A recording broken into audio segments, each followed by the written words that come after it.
Hi guys, I hope you're well. I was just about to plant my Digitalis, my foxgloves. Transplant them into pots. And I was just thinking, there is this dilemma.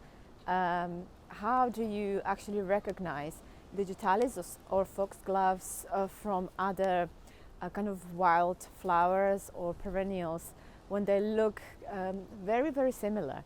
So this is a little tip. So here they are both. I just put them next to each other. And this is a foxglove. Foxglove. So as you can see, foxgloves have kind of rigidy leaves. So when you look at them, you can see there is a pattern on the edge of the leaf. And this is a green alkanet. So this is a very common wildflower. It's got small blue flowers. It looks very nice.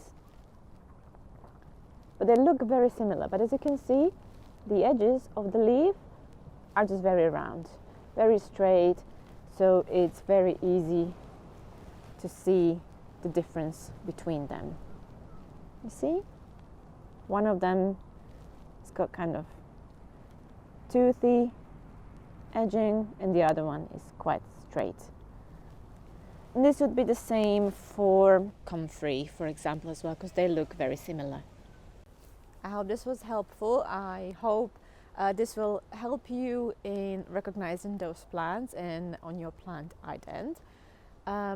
If you did enjoy the video, please give me a like and also subscribe or follow for more tips and more videos about gardens. Thank you very much for watching, and I'll see you next time.